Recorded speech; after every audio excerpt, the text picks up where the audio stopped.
Hello friends, target GS में आपका स्वागत है।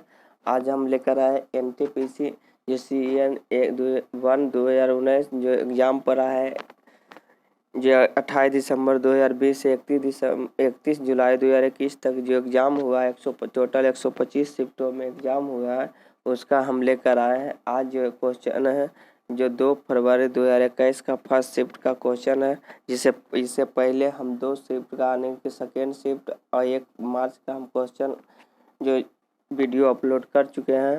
उसका अगर जो वह नहीं देखे हैं तो डिस्क्रिप्शन में उसका लिंक दिया हुआ होगा, वहाँ से आप देख सकते हैं किस लेवल से क्वेश्चन पूछा गया है। आज सब फर्स्ट शिफ्ट का क्वेश्चन है। इसमें हम बता दूं दोस्तों, इसमें हम सभी शिफ्टों का क्वेश्चन हम धीरे धीरे समाप्त करेंगे।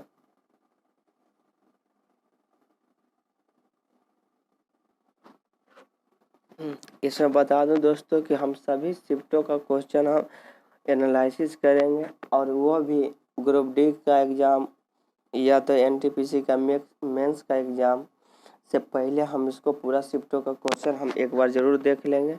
अगर यह देखना चाहते हैं तो हमारे चैनल को सब्सक्राइब करके बेल आइकन ज़रूर दबा लें, ताकि आने वाले हर वीडियो का नोटिफिकेशन सबसे पहले आपके पास पहुँचे। इसलिए चलते हैं अब क्वेश्चन के ऊपर। क्वेश्चन किस लेवल का है? यह 2 फरवरी का फर्स्ट शिफ्ट का क्वेश्चन है। चलते हैं। इसका पहला क्वेश्चन कह रहा है कि भारी जल का खोज। भारी जल शब्द निम्नलिखित में किससे संबंधित है? तो भारी जल का संबंध किससे है? तो यह संबंधित है नाभिकीय शक्ति उत्पादन संयंत्र से संबंधित है। ऑप्शन नंबर 3 इसका हो जाएगा राइट आंसर। अब बात आती है दोस्तों कि भारी जल की खोज किसने किया था? भारी जल की खोज यूरे एवं वासुवन के द्वारा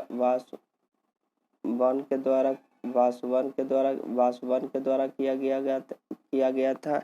या कब किया गया था? 1932 ईस्वी में खोजा गया था भारी जल की खोज यूरे एवं वासुवन के द्वारा। अब बात आती है दोस्तों कि भारी जल की खोज तो 1932 में वासुवन के द्वारा किया गया था। एक क्वेश्चन यहाँ से आप पूछता है दोस्तों कि भारी जल कितना डिग्री पर उबलता है और जमता है? 2 क्वेश्चन आता है यहाँ से दोस्तों कि भारी जल कितना डिग्री पर उबलता है और कितना डिग्री पर जलता है।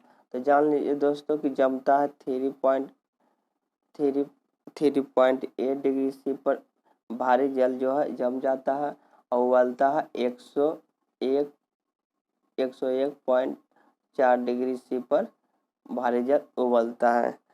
इस तरह से पहला क्वेश्चन का इतना रहा दोस्तों। अब चलते हैं सेकेंड क्वेश्चन के ऊपर। बता दूं दोस्तों, इसमें केवल हम जीके का सॉल्यूशन करेंगे, और नेक्स्ट वीडियो आएगा उसमें हम मैथ का और रीजनिंग का सॉल्यूशन करेंगे। अगर चाहते हैं तो चैनल को सब्सक्राइब करके बेल आइकन जरूर दबा लीजिए, ताकि अब चलते हैं अगले क्वेश्चन के ऊपर। आने का रहा है कि यूएन सुरक्षा परिषद का 10 अस्थायी सदस्य है, उनका चुनाव महासभा द्वारा कितनी अवधियों के लिए किया जाता है? यूएन का जो 10 अस्थायी जो सदस्य होते हैं, उनकी महासभा द्वारा 2 वर्षों के लिए चुना जाता है। आंसर नंबर 4 हो जाएगा इसका राइट आंसर। अब कहता है यूएनए का जो अस्थायी सदस्य 10 है, अस्थायी सदस्य कितना होता है? अस्थायी सदस्य 5 होता है। अस्थायी सदस्य कितना होता है? 5 होता है। 5 कौन कौन होता है? तो इसका ट्रिक होता है दोस्तों कि FRAC यानी फ्रेश। इसका दोस्त क्या होता है? Trick FRAC। तो 5 सदस्य होता है। इनसे फ्रांस बन जाता है, इसे रसिया बन जाता है, इसे USA बन जाता है, इसे चाइना बन जाता है, इसे इंग्लैंड बन जाता है। यह 5 अस्थायी सदस्य है और 10 अस्थायी सदस्य। अगर टोटल दोस्तों 200 सदस्यों की बात बोलते हैं तो 5 + 10 यानी कि 15 सदस्य यूएनए में होते हैं। इसलिए 2 आंसर हो जाएगा। अब चलते हैं अगले क्वेश्चन के ऊपर। अब अगला क्वेश्चन कर रहा है दोस्तों कि भारतीय संविधान में कौन सा अनुच्छेद जो होता है उपाधियों का अंत का सुनिश्चित करता है? उपाधियों का अंत कौन सुनिश्चित करता है? तो अनुच्छेद हो जाएगा 18, जो उपाधियों का अंत को सुनिश्चित करता है। इस तरह से ऑप्शन नंबर 4 इसका राइट आंसर हो जाता है। अब अब कहता है अनुच्छेद 25। अनुच्छेद 25 किससे होता है? 25 तो आप जानते हैं कि धार्मिक स्वतंत्रता का अधिकार जो होता है, धार्मिक स्वतंत्रता का अधिकार जो होता है 25 से 28 के बीच होता है। धार्मिक स्वतंत्रता का अधिकार 25 से 28 होता है। अब पूछते हैं 25 कि 25 किससे संबंधित है? तो 25 हो जाएगा, 25 होता है आचरण और प्रचार करने की स्वतंत्रता। आचरण और प्रचार करने की स्वतंत्रता जो रहता है वो 25 में से। 23 में तो जानते हैं बाल श्रम का निषेध है। 23 में क्या होते हैं? बाल श्रम। बाल श्रम 22 में आप जानते होंगे दोस्तों कि कुछ दशाओं में गिरफ्तारी, कुछ दशाओं में गिरफ्तारी जो होता है अनुच्छेद 22 में स्थित है। इस तरह से 5 का आंसर 4 हो जाएगा। अब चलते हैं अगले क्वेश्चन के ऊपर। अगला क्वेश्चन कर रहा है कि अंतर्राष्ट्रीय स्टेशन ISS के बारे में निम्नलिखित में कौन सा सही है? ISS के बारे में कौन सा सही है? अंतर्राष्ट्रीय अंतरिक्ष एजेंसी। यह होता है पृथ्वी के निचली कक्षा, यह तो पृथ्वी के बहुत ही निचली कक्षा नजदीक की सतह की हुए कहते हैं। अंतरिक्ष स्टेशन के बारे में सही होता है। ऑप्शन नंबर 3 इसका राइट आंसर हो जाएगा।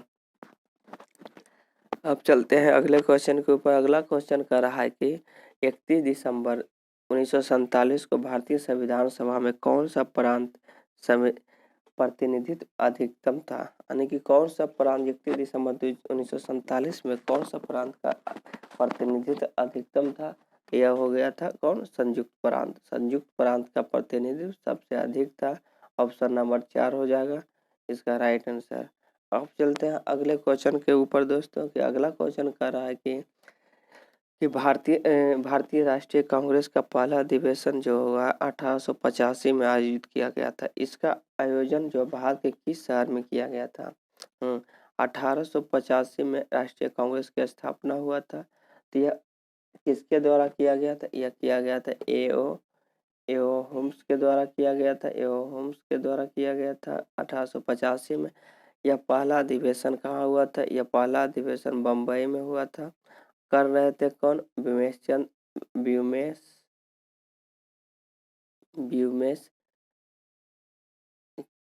चंद्र बनर्जी कर रहे थे। इसकी अध्यक्षता कर रहे थे बनर्जी, इसकी अध्यक्षता कर रहे थे। एक दोस्तों यहाँ एक क्वेश्चन आता है कि भारतीय राष्ट्रीय कांग्रेस की जो स्थापना हुआ था किस गवर्नर के शासनकाल में हुआ था? गवर्नर जनरल उस समय गवर्नर कौन था? लॉर्ड डफरिन था। Lord Dufferin. और गवर्नर जनरल पूछेगा तो लॉर्ड डफरिन उस समय उनका गवर्नर जनरल था। यही था इतना क्वेश्चन इससे। अब चलते हैं अगले क्वेश्चन के ऊपर दोस्तों। अगला क्वेश्चन कर रहा है, अगला क्वेश्चन देख लेते हैं। अगला क्वेश्चन कर रहा है कि निम्नलिखित किस लेखक ने नन्हे बच्चे स्वामी से जुड़ी अपनी कहानियां के लिए पृष्ठभूमि के रूप में मालगुडी यानी कि कौन? मालगुडी नामक छोटे गांव की परिकल्पना किसने किए थे? यह सीधा सीधी पूछ रहा है दोस्तों कि मालगुडी जो एक पुस्तक है मालगुडी डेज, उसका लेखक कौन है? मालगुडी डेज के लेखक आप जानते हैं RK नारायण है। ऑप्शन नंबर 1 हो जाएगा इसका राइट आंसर। अब कहते हैं RK नारायण जो होता है मालगुडी डेज, इस 2-3 क्वेश्चन और लिखे हैं मालगुडी डेज RK नारायण जिसे हो गया the dark house, the dark room किसके द्वारा लिखा गया था? तो मालगुडी RK नारायण के द्वारा किया गया था। गाइडर जिसको हम कहते हैं गाइड जो है किसके द्वारा लिखा गया था? RK नारायण द्वारा किया गया था। एक क्वेश्चन एक किताब और पूछता है दोस्तों कि पेंटर ऑफ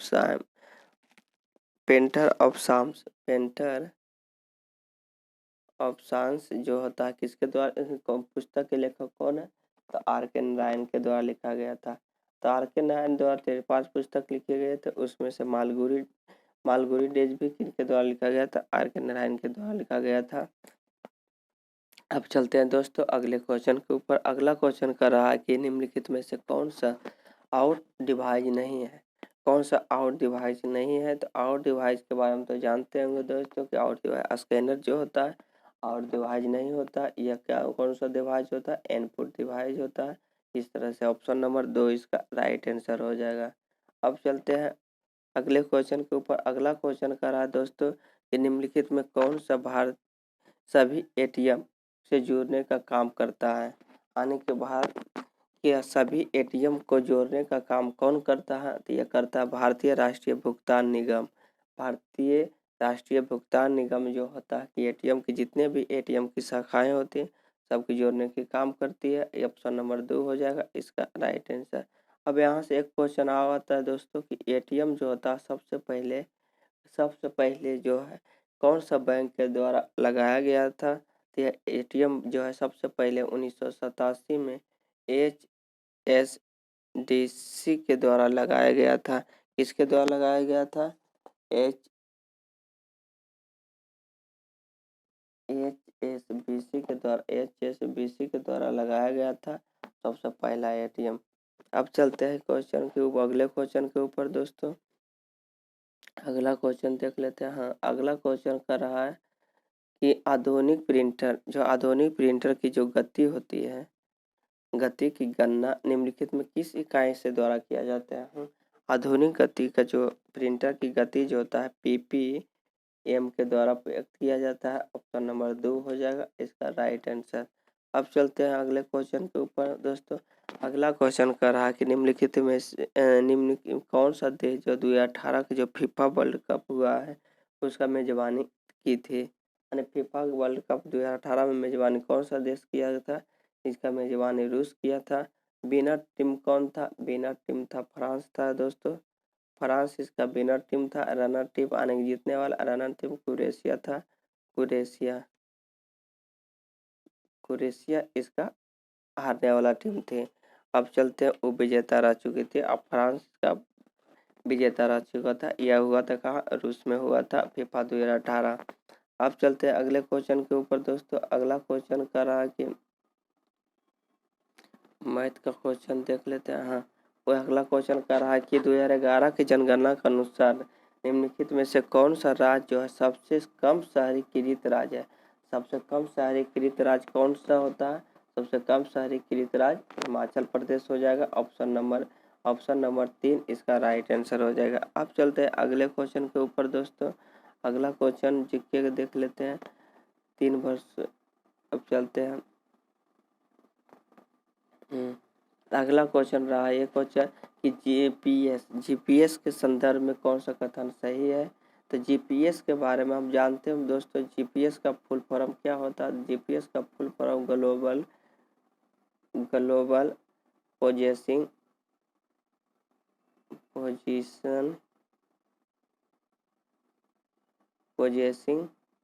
सिस्टम होता है, ग्लोबल सिस्टम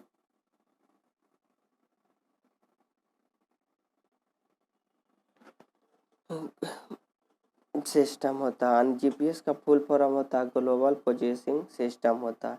इसके बारे में कौन सा कथन सही है, तो ऑप्शन नंबर 2 हो जाएगा। यह होता है पर्वत, बिल्डिंग ब्लॉक जीपीएस के सिग्नल की बाधा बन सकता है, यानी कि जीपीएस का पर्वत हो गया, बिल्डिंग हो गया, यह सिग्नल का बाधा बन सकता है। ऑप्शन नंबर 2 हो जाएगा इसका राइट आंसर।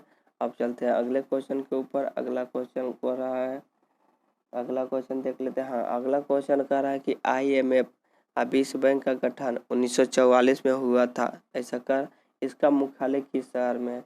अब जानते होंगे दोस्तों IMF और विश्व बैंक का मुख्यालय एक ही जगह है, वह कहाँ है, वाशिंगटन DC, जो अमेरिका का राजधानी कहाँ है, तो वाशिंगटन DC में है। तब कहते हैं दोस्तों कि वाशिंगटन DC कौन सी नदी के किनारे बसा हुआ है, और क्वेश्चन तो यह पोटोमैक नदी के किनारे वाशिंगटन DC बसा हुआ है, स्थित है। अब बात आते हैं दोस्तों कि IMF का अभी जो कार्यकारी प्रबंधक निदेशक कौन है, वर्तमान में प्रबंधक निदेशक कौन है, तो यहाँ का प्रबंधक निदेशक कौन है अभी? क्रिस्टीना जोर्जिएवा वहाँ का प्रबंधक निदेशक है। अब पूछते हैं कि वर्ल्ड बैंक का अभी अध्यक्ष कौन है? अब जानते होंगे दोस्तों कि डेविस जो होता है, डेविस मालपास जो होता है, मालपास वहाँ अभी विश्व बैंक के अध्यक्ष है। ये रहा इतना डिटेल। इस क्वेश्चन का ऑप्शन हो जाएगा वाशीकरण डीसी। अब चलते हैं अगले क्वेश्चन के ऊपर दोस्तों। अगला क्वेश्चन कह रहा है कि चंद्रगुप्त मौर्य का गुरु कौन थे? चंद्रगुप्त मौर्य के गुरु कौन थे? विष्णुगुप्त, जिसे हम एक और नाम से जाना जाते हैं चाणक्य। चाणक्य के भी नाम से हम विष्णुगुप्त को ही जानते हैं, इसका गुरु थे चाणक्य। आपका जब चंद्रगुप्त जो थे 322 ईस्वी में गद्दी पर, ईसा पूर्व में गद्दी पर बैठे थे। यह घानन को हराकर बैठे थे। अब बात आती है कि चंद्रगुप्त जो होता है जैन धर्म के अनुयायी थे। चंद्रगुप्त। अब बात आती है स्कंदगुप्त के बाद जानते होंगे दोस्तों, यह स्कंदगुप्त गुप्त वंश के शासक से संबंधित है। स्कंदगुप्त। विष्णु शर्मा कलहन जो होता है राजतरंगिणी जो है पुस्तक के लेखक कौन लिखा है? तो कलहन के द्वारा लिखा गया था। अब चलते हैं अगले क्वेश्चन के ऊपर दोस्तों। अगला क्वेश्चन कर रहा है कि प्रत्येक वर्ष द्वारा खाली स्थान है द्वारा व्यापार जो करने की सुगमता संबंधित को जारी करता किसके द्वारा? तो यह विश्व बैंक समूह के द्वारा जारी किया जाता है भुगतान प्रत्येक वर्ष। ऑप्शन नंबर 2 हो जाएगा इसका राइट आंसर। अब चलते हैं अगले क्वेश्चन के ऊपर दोस्तों कि अगला क्वेश्चन कर रहा है कि सी चतुर्थमुखी स्तंभ जो जिसे कहते हैं लाइन कैपिटल पिलर कहाँ स्थित है? यह स्थित है सारनाथ में। ऑप्शन नंबर 1 हो जाएगा इसका राइट आंसर। अब चलते हैं अगले क्वेश्चन के ऊपर दोस्तों। अगला नंबर क्वेश्चन कर रहा है कि उलटबासी जो कहते हैं किस शहर के कवि का एक विशेष योगदान है? उलटबासी। तो यह कबीर का एक जो विशिष्ट योगदान हो जाए ऑप्शन नंबर 3 इसका राइट आंसर हो जाएगा। अब चलते हैं अगले क्वेश्चन के ऊपर कि कच्छ के महान रण के बारे में निम्न कथन उसमें कौन सा कथन असत्य पूछ रहा है? असत्य कौन सा है? तो असत्य एक पहले नंबर हो जाएगा दोस्तों कि यह एक मीठे पानी का झील है। यह गलत है। ऑप्शन 1 ही इसका राइट आंसर हो जाएगा। इस तरह से आंसर 1 हो जाएगा। अब चलते हैं अगले क्वेश्चन के ऊपर। अगला नंबर क्वेश्चन कर रहा है कि भारत के इनमें से किस मुगल शासक ने अंग्रेजों के सूरत में अपना पहला कारखाना स्थापित करने की अनुमति दी थी? यानी कि कौन सा मुगल शासक था जो अंग्रेजों को अपने कारखाना स्थापित करने की अनुमति दी थी? तो यह हो जाएगा जहांगीर ही जो थे अंग्रेजों को कारखाना लगाने की अनुमति दी थी। ऑप्शन नंबर 4 हो जाएगा इसका राइट आंसर हो जाएगा। यह था दोस्तों। यह कैसा लग रहा है आप कमेंट करके ज़रूर बताइए। अगर चाहते हैं कि हर वीडियो का आप नोटिफिकेशन पहुँचे तो सब्सक्राइब कर लीजिए। अगर चाहते हैं कि हम ऑनलाइन लाइव हम इसका डिस्कशन करें यानी सॉल्यूशन करें तो सब्सक्राइब करके बेल आइकन जरूर दबा लें, क्योंकि 1000 सब्सक्राइब होने के बाद ही ऑनलाइन पढ़ा सकते हैं। ऑनलाइन होने के लिए 1000 सब्सक्राइबर अभी होने के लिए कुछ सब्सक्राइब की ज़रूरत है, इसलिए हमारी हेल्प कीजिए और चैनल को सब्सक्राइब करके बेल आइकन जरूर दबा लीजिए। अब चलते हैं अगले क्वेश्चन के ऊपर। अगला क्वेश्चन कर रहा है दोस्तों कि किसकी कमी से बंधता और कमजोरी की दृष्टि से समस्या उत्पन्न होती है? यह हो जाएगा विटामिन ए की कमी से जो बंधता भी होती है, जिसे कहते हैं टेरिकोमा बीमारी होता है, यह विटामिन ए की कमी से होता है। ए का नाम क्या होता है? रेटिनॉल। ए का नाम क्या होता है? रेटिनॉल होता है। इसकी कमी से होता है बंधता। अब चलते हैं अगले क्वेश्चन के ऊपर। अगला क्वेश्चन कर रहा है कि निम्नलिखित हस्तियों में से कुछ रोग उन्मूलन के क्षेत्र में योगदान के लिए 2018 में गांधी शांति पुरस्कार किसे दिया गया था? तो आप जानते होंगे दोस्तों, गांधी शांति पुरस्कार अयोध्या सासाकावा को मिला था 2018 में गांधी शांति के पुरस्कार। ऑप्शन नंबर 1 हो जाएगा इसका राइट आंसर। एक क्वेश्चन फिर आया कि भारतीय संविधान के किस अनुच्छेद में पंचायती और स्थानीय निकाय से संबंधित प्रावधान शामिल है। तो अनुच्छेद हो जाएगा 243 जो होता है अनुच्छेद पंचायती और स्थानीय निकाय की शासन की संबंधित प्रावधान का व्याख्या किया गया अनुच्छेद 243। ऑप्शन नंबर इसका 4 हो जाएगा। 51 तो आप जानते होंगे दोस्तों कि मूल कर्तव्य जो है मूल कर्तव्य के रूप में व्यक्त किया गया है। 21 जानते हैं प्राण एवं दैहिक स्वतंत्रता का अधिकार है। प्राण एवं दैहिक स्वतंत्रता 21 में 270 के बारे में आप बताइए कमेंट करके जरूर दोस्तों कि 270 जो अनुच्छेद है किसके बारे में संबंधित है। अब चलते हैं अगले क्वेश्चन के ऊपर कि भारतीय राष्ट्रीय प्रतीक के नीचे जो उत्कीर्ण सत्यमेव जयते, हाँ जानते होंगे दोस्तों सत्यमेव जयते लिखा हुआ होता है। यह शब्द कहाँ से लिया गया? या मुंडकोपनिषद से लिया गया। ऑप्शन नंबर 1 हो जाएगा इस राइट आंसर। यह सिंपल क्वेश्चन था। अब चलते हैं अगले क्वेश्चन के 1942 के जो प्रधानमंत्री जो क्रिप्स मिशन भारत आया था। हाँ क्रिप्स मिशन किसके समय में भारत आया था? तो यह हो जाएगा विंस्टन चर्चिल के बारे में आया था 1942 में क्रिप्स मिशन। इसका आंसर हो जाएगा 2 नंबर। अब चलते हैं अगले क्वेश्चन के ऊपर। अगला क्वेश्चन कर रहा है कि भारत और चीन के बीच काराकोरम दर्रा है। हम जानते हैं काराकोरम दर्रा है। अब की निम्नलिखित पहाड़ी दर्रा जो है किसके निकट स्थित है? यह किसके नज़दीक स्थित है? यह कारगिल के नज़दीक स्थित है। ऑप्शन नंबर 1 हो जाएगा इसका राइट आंसर कारगिल। अब चलते हैं अगले क्वेश्चन के ऊपर दोस्तों। अगला क्वेश्चन कर रहा है कि पश्चिम बंगाल में मई 2020 में आया था। चक्रवात बहुत खतरनाक चक्रवात आया था। उद्गम जो है स्थान कहाँ से या उद्गम कहाँ से हुआ था? यह बंगाल की खाड़ी से उद्गम हुआ था। इसका आंसर हो जाएगा 1। इसका राइट आंसर अम्फान जो होता है बंगाल की खाड़ी से उत्पन्न हुए था। अब चलते हैं अगले क्वेश्चन के ऊपर कि अगला क्वेश्चन कर रहा है कि दक्षिण भारत के दक्षिणा भारत की दिशा में घूमता है कौन सा ग्रह? तो यह हो जाएगा शुक्र। शुक्र के अलावा एक ग्रह और होता है जो दक्षिण भारत में घूमता है, शुक्र और अरुण। ये दो ऐसे ग्रह है जिसका परिक्रमण जो गति होता है सभी के दिशा से विपरीत होता है। यह दक्षिण भारत में घूमता है शुक्र और अरुण। इसका आंसर हो जाएगा शुक्र। इसका राइट आंसर। अब चलते हैं अगले क्वेश्चन के ऊपर। अगला क्वेश्चन कर रहा है कि निम्नलिखित में से किस खिलाड़ी जो है संबंधित जो ओलंपिक में सर्वाधिक हासिल किए हैं स्वर्ण पदक हासिल किए हैं? तो यह स्वर्ण पदक माइकल फेल्प्स जो तैराकी के क्षेत्र में सबसे अधिक स्वर्ण पदक याद किए हैं जो कहाँ के हैं? अमेरिका के हैं। अब चलते हैं अगले क्वेश्चन के ऊपर कि अभिज्ञान जो प्रौद्योगिकी में OMR का उपयोग होता है। एम का फुल फॉर्म क्या बताइए? एम का तो OMR। तो OMR के जानते होंगे दोस्तों ऑप्टिकल होता है, ऑप्टिकल हो जाता है, मार्क होता है और रीडर होता है। रीडर ऑप्टिकल मार्क रीडर होता है। तो यहाँ आर से पूछा, आर का मतलब होता है मार्क। ऑप्शन नंबर 4 इसका राइट आंसर हो जाएगा। अब चलते हैं अगले क्वेश्चन के ऊपर दोस्तों कि हॉर्नबिल जो आप फेमस त्यौहार है जो आदिवासियों का त्यौहार है, यह भारत के निम्नलिखित में किस पूर्वोत्तर राज्य में मनाया जाता है? तो आप जानते होंगे पूर्वोत्तर राज्य नागालैंड में जो हॉर्नबिल त्यौहार है जो बहुत मनाया जाता है। अब यहाँ से एक क्वेश्चन और देख लेते हैं कि दोस्तों कि नागालैंड का CM कौन है? तो नागालैंड के CEO कौन है? तो नेपियो रियो जो होता है वहाँ के CEO हैं।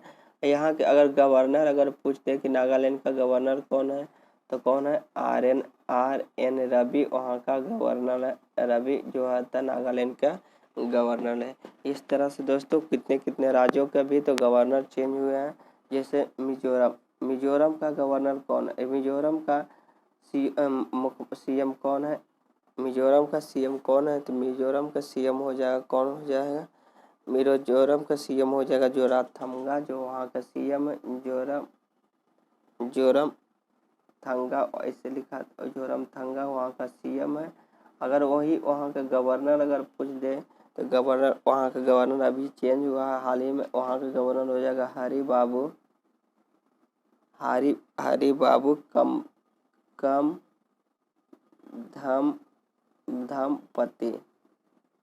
धमपति वहाँ के गवर्नर हो जाएगा मिजोरम का जो अभी चेंज हुए थे कुछ दिन पहले। अब चलते हैं अगले क्वेश्चन के ऊपर। अगला क्वेश्चन अब देख लेते हैं किस तरह से अब आया है। नीति आयोग, नीति आयोग का गठन कब हुआ है? तो नीति आयोग का गठन आप तो जानते होंगे दोस्तों कि पहले योजना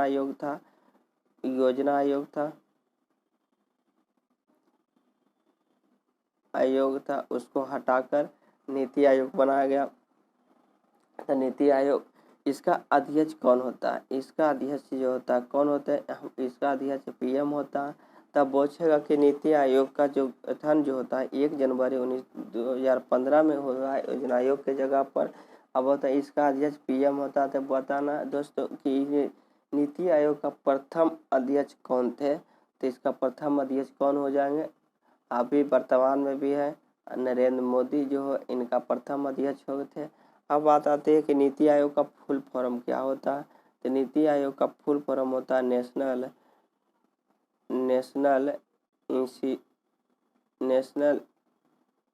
institute transformation India, national for institution transforming of India, वहाँ का इसका फुल फॉर्म होता है। इसका अभी अगर पूछेगा सीईओ कौन है? अभी सीईओ इसका अमिताभ कांत है। अध्यक्ष उपाध्यक्ष बोलेगा तो राजीव कुमार इसका उपाध्यक्ष है। इस तरह से इसका क्वेश्चन इतना होता है नीति आयोग। अब आते हैं पारा के बारे में। पारा जो होता है सामान्य नाम क्या है? पारा का तो आप जानते होंगे सामान्य नाम जो होता है क्विक सिल्वर, इसको पारा के नाम होते हैं। पारा को हम संकेत किससे करते हैं? Hg से करते हैं। इसका परमाणु संख्या पूछ जाए तो Hg जो होता है 80 इसकी परमाणु संख्या। पारा के बारे में एक और बात होते हैं कि पारा जो क्वेश्चन पूछा जाता है दोस्तों, ये कौन सा धातु है जो द्रव अवस्था में पाया जाता है? कि धातु अगर पूछेगा कि द्रव अवस्था में पाया जाता है तो एक ही है जो कौन है? पारा है जो द्रव अवस्था में पाया जाता है। इसे क्विक सिल्वर के नाम से भी जाना जाते हैं। ऑप्शन नंबर 1 इसका राइट आंसर हो जाएगा। अब आता है एनएससी जो national stock agency of India, इसका फुल फॉर्म होता है। इसका मुख्यालय कहाँ? तो आप जानते होंगे दोस्तों इसका मुख्यालय मुंबई के स्थित है। इसकी स्थापना कब किया गया था? इसकी स्थापना 1992 में किया गया था। इसका वर्तमान में अध्यक्ष अगर पूछेगा कि कौन है एनएससी का अध्यक्ष कौन है? तो इसका अध्यक्ष गिरीश चंद्र चतुर्वेदी इसका वर्तमान में अध्यक्ष है, एनएससी का अध्यक्ष है। अब चलते हैं अगले क्वेश्चन के ऊपर दोस्तों कि सोडा वाटर की कौन सी गैस पाई जाती है? सोडा वाटर में आप जानते होंगे दोस्तों CO2 वहाँ का सोडा वाटर में पाया जाता है। ऑप्शन नंबर इसका 4 हो जाएगा राइट आंसर। अब चलते हैं अगले क्वेश्चन के ऊपर कान्हा कि कान्हा टाइगर रिजर्व कहाँ है? तो आप जानते होंगे दोस्तों कान्हा टाइगर रिजर्व MP में स्थित है। अब बात आती है MP का CM कौन है? MP का CM कौन है? MP का MP के कुछ दिन ही चेंज हुआ है। MP का CM हो जाएगा कौन? शिवराज सिंह चौहान जो होता है वहाँ शिवराज सिंह चौहान वहाँ का CM है। और अगर यहाँ के गवर्नर अगर पूछते कि गवर्नर कौन है तो अभी फिलहाल ये भी चेंज हुआ है वहाँ गवर्नर, इसलिए जानना जरूरी है। तो यहाँ हो जाएगा कौन? मंगू भाई छगन भाई, यहाँ लिख लेते हैं। गवर्नर कौन है? वहाँ का गवर्नर कौन है? तो हो जाएगा गवर्नर हो जाएगा मंगू भाई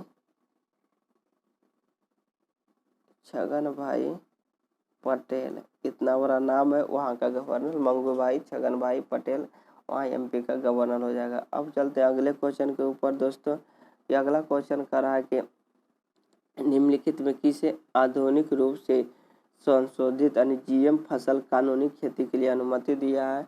दिया है कौन? BT जो कपास की जो खेती होती है BT उसके अनुमति दिया है GM संशोधित के द्वारा। अब चलते हैं अगले क्वेश्चन के ऊपर दोस्तों। अगला नंबर क्वेश्चन देख लेते हैं कि अगला GK क्वेश्चन कब क्वेश्चन ये रहा दोस्तों कि विश्व में सबसे बड़ी प्रवाल भित्ति कहाँ पाई जाती है? तो आप जानते होंगे दोस्तों सबसे बड़ी प्रवाल भित्ति ऑस्ट्रेलिया में पाया जाता है। ऑस्ट्रेलिया की राजधानी कैनबरा है, वहाँ पाया जाता है। अब चलते हैं अगले क्वेश्चन के ऊपर।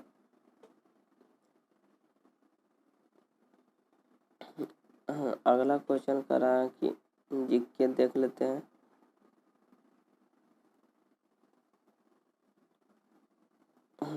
ये था दोस्तों कि आज तक इतनी क्वेश्चन था, पूरा जीके क्वेश्चन देख लिए। 2 फरवरी का फर्स्ट शिफ्ट का क्वेश्चन था, किस लेवल से क्वेश्चन पूछा गया था। अगर कैसा लगा यह क्वेश्चन, किस लेवल से पूछा गया था, या आगे भी अगर जो क्वेश्चन इस लेवल से पूछना अगर देखना चाहते हैं तो चैनल को सब्सक्राइब करके बेल आइकन जरूर दबा लें, ताकि आने वाले हर वीडियो का नोटिफिकेशन आप तक पहुंच जाए। अब चलते हैं अगले शिफ्ट के क्वेश्चन लेकर आएंगे। इस चैनल पर प्रीवियस ईयर के ही क्वेश्चन अपलोड किया जाता है, इसलिए सभी प्रीवियस ईयर क्वेश्चन अगर देखना है तो चैनल को सब्सक्राइब करके जरूर आके थैंक यू दोस्तों। अब अगले शिफ्ट के क्वेश्चन